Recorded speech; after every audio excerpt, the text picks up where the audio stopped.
The Maestro. I know that. That's it. That's it. That's it. The Maestro. The Maestro. Durty. Come on, y'all. Really? I think that would be cool though. Why? The Maestro. Shorts. Oh. Let it go.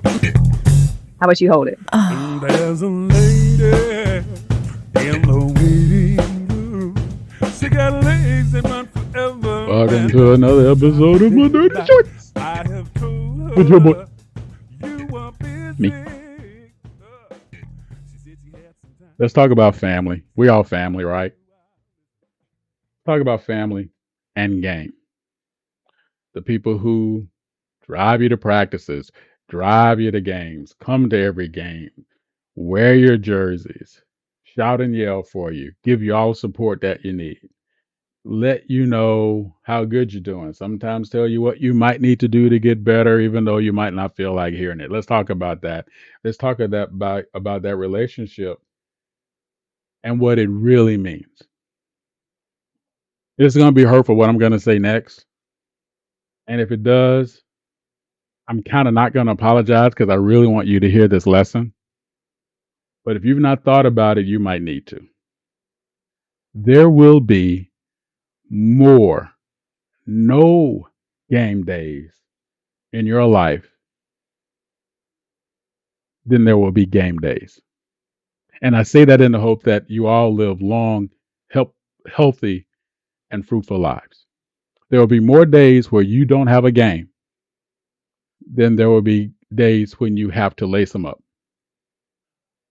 How you treat your family in success and failure will speak to how many people are around you when there are no game days. Yes, your family is willing to celebrate with you in the wins when you are in the limelight, but that does not stay forever. Even the best among the best eventually get questioned. Is it time? Very few athletes go out the way they came in. It's particularly those who are able to go out on top, not just, and I don't mean with the championship trophy or ring, I'm talking about in their physical abilities to execute. You all know Maestro's sport coming up. The one that I got the most professional attention in anyway was baseball. And yes, I played in what is now being regularly called the steroid era. I did not. And I'm going to be honest. My awareness of what my teammates was doing around me was very, very low because I was not an all-involved teammate. I admit that. It's who I am, who my personality was. I did not hang out with the boys. I wasn't one of those teammates.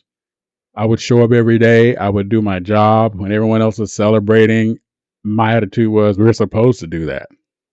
Even when I played football, I'd return a kickoff for a touchdown, and the team is going crazy. The crowd is going crazy. My routine was to hand the ball to one of the blockers. Or if I caught a touchdown as a wide receiver, I would hand the ball to one of the linemen, allow them to spike the ball and get that celebration in. And half the time, I was halfway to the bench by the time they spiked the ball because I wanted the recognition for their work. The success of my touchdown was not my success. It was the team's success. That was my attitude about it. And it drove a lot of my coaches sideways because they said, one time, I want you to hear you scream. I want you to do this. I want you to hear you do that. I want you to hear you get loud and yell with your guys and bang on helmets and shoulder pads or slam your bat on the ground or whatever. And I'm like, Coach, you trained me to be successful. If I'm successful, it's supposed to happen that way. And that was even as a kid, that was my attitude. And I'm not saying that attitude was bad, but it probably wasn't the right attitude to have in team play. I can admit that. And your family is going to be there for all those moments. But when that first step becomes a little slower, when that fourth quarter becomes a little longer, you want them there too. And the ones that will be there in those moments are the ones that you treat well in the beginning when the lights are the brightest, the attention is the most, and the cheers are the loudest. So think about that. Think about that process now, but more importantly, don't be like me. Enjoy that moment. Enjoy all those moments with your family. Enjoy the good. Enjoy what you think is the bad. Talk about it. Hug it out. Let it be that. Do the same thing with your teammates. Every locker room is different from week to week, day to day, certainly year to year. But those are moments that you can never get back once they're gone. So enjoy them now. Please do. Remember, your family is your family. Your team becomes your family. And, oh, by the way, those who follow you and support you in a weird way become extended family. So recognize and love on them all. Let it be what it's going to be. Hopefully you enjoyed that. Hopefully it gives you another perspective, maybe a little bit. Let me know what you think about it. I really, really, really want to know. You know, Maestro, I always want to hear from the fam. That's why I call everybody fam.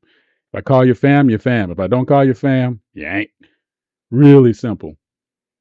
And people are giving me grief about the whole thing, about the artists with the t-shirts and getting upset. If you're going to wear an artist t-shirt, know the music. Am I out of line? Because I mean, okay, you're walking around and you got on. Oh, wait, you want me to read? Thank you for listening to the Maestro. Thank you again for checking out the Maestro's Dirty. Shorts. Drop a tag below and give us a piece of your mind. See you next time and Is it last call? Have you seen my glasses? The Maestro. Dirty. Shorts.